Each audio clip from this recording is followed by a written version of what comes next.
प्रत्येक गावाला असं वाटतं की माझं गाव स्वच्छ ग्राममध्ये यावं, माझ्या गावाला बक्षीस मिळावं. या स्पर्धेचं हे यश आहे. या यशाला शुभेच्छा देण्यासाठी, मार्गदर्शन करण्यासाठी खासदार भागवत कराड साहेब आवर्जून उपस्थित आहेत. मी त्यांना विनंती करेन आपण मार्गदर्शन करावं.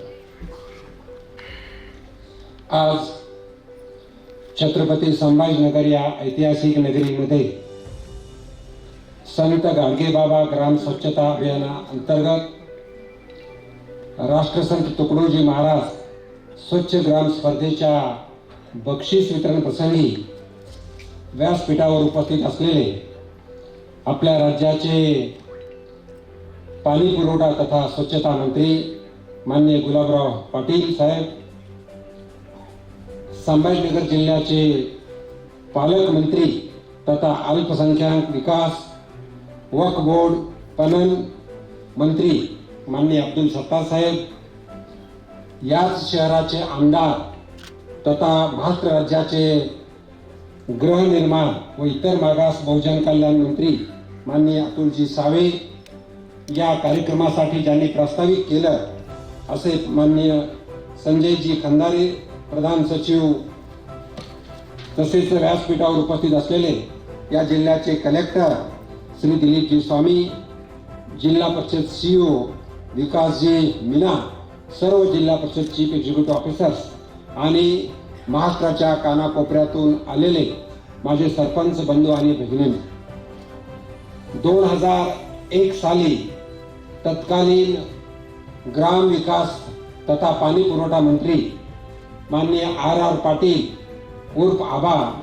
यांनी हे कॉम्पिटिशन किंवा ही योजना सुरू केली आणि त्या माध्यमातून सातत्यानं स्वच्छ ग्राम अभियान हे सुरू झालेलं आहे.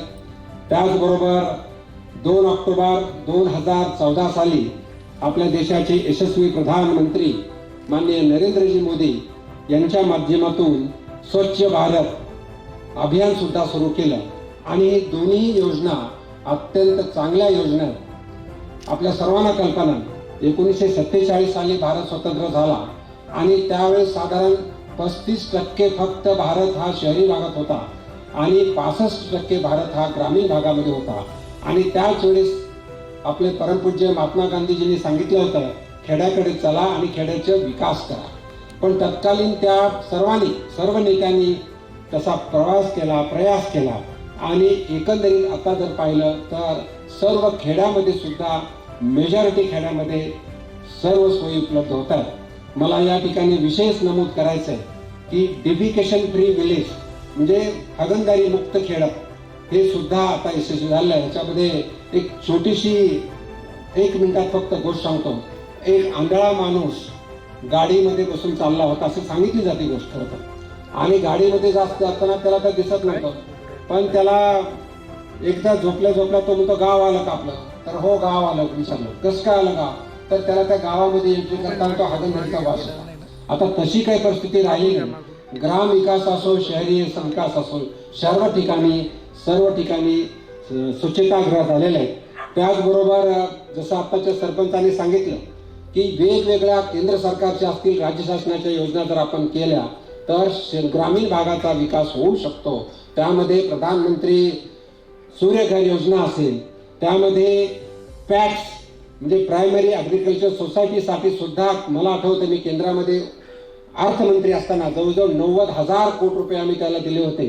वेगवेगळ्या पॅक्सच्या माध्यम म्हणजे cooperative housing, not housing, cooperative credit सोसायटीच्या माध्यमातून जर आपण वेगवेगळे उद्योग आपण गावामध्ये सुरू करता तसा ग्रँट केंद्र शासनाकडून मिळू शकतो. त्याचबरोबर जसं गोबर गॅसबद्दल सांगण्यात आलं, जलयुक्त शिवार ही योजना आपण केली पाहिजे. ॲनिमल हजबंड्री आणि फिशरी म्हणजे आता जसं हे वाढत चाललं तसं शेती आता कमी होत चाललेली आहे, पण ॲनिमल हजबंड्रीच्या माध्यमातून सुद्धा म्हणजे वेगवेगळ्या योजनेच्या माध्यमातून, बँकेच्या माध्यमातून आपल्याला 1,60,000 विदाऊट कोलॅटरल कर्ज मिळू शकतं. 3 लाखापर्यंत किसान क्रेडिट कार्ड मिळतं. ॲनिमल हजबंड्री आणि फिशरीसाठी सुद्धा तुम्हाला कर्ज मिळू शकतं. म्हणजे गावामध्ये हे विकासाची कामं आली तर उत्पन्न वाढेल आणि उत्पन्न वाढेल तर आपण आपली ग्राम व्यवस्था सक्षम बनवू शकू. जसं सांगितलं की भारत देशामध्ये 6 लाख खेडी आहेत आणि महाराष्ट्रामध्ये सुद्धा 40,000 खेडी आहेत, पण आपण 28,000 म्हणजे तर ग्रामपंचायत 28,000 आहे. तर मला पाटील साहेबांना विनंती करायची, आपण समजा ग्रामपंचायतचं कॉम्पिटिशन घेतो, पण वाड्या तांड्यावर ही योजना नेता येईल का? तुमच्या काळामधून जर करता आली, तिथं समजा 2 ग्राम सदस्य असतील, तांड्यावरती 1-2 असतील, त्यामध्ये कसं करता येईल? मान्य खंदारे साहेब असतील, दुसऱ्या सेक्रेटरीशी चर्चा करून ही योजना अगदी वाड्या तांड्यावर कशी नेता येईल, म्हणजे त्या ठिकाणी सुद्धा त्या तेथील ग्राम सेवक असतील किंवा सदस्य असतील, त्यांना सुद्धा तिथं फायदा घेता येईल, एवढंच या प्रसंगी बोलतो. आणि परत एकदा ज्यांना आता ग्राम स्वच्छता अभियानामध्ये बक्षिसं मिळणार आहेत, त्यांचं मनापासून अभिनंदन करतो आणि त्यांच्या पुढील कामासाठी मी हार्दिक शुभेच्छा देतो. आणि सर्वांनी एकत्र येऊन जर भारत देशाला विकसित राष्ट्र बनवायचं असेल, प्रधानमंत्री मोदी साहेबांचं स्वप्न आहे 2047 साली भारत एक विकसित राष्ट्र बनवायचं, भारतला एक विश्वगुरू बनवायचं. हजारो वर्षापूर्वी भारताला सोनी एका चिडीवा म्हणून संबोधलं जात होतं. ती आपल्याला वैभव जर प्राप्त करायचं असेल तर ग्राम विकास झाला पाहिजे आणि त्यासाठी प्रत्येकाने प्रत्येक गावामध्ये सार्वजनिक विकास कसा होईल ते काम करण्याची गरज आहे, एवढंच या प्रसंगी बोलतो. आणि आपण संभाजीनगरला बहुमान दिला, या राज्याचा बहुमान संभाजीनगरला दिला, म्हणून आपल्या मनापासून अभिनंदन करतो. धन्यवाद.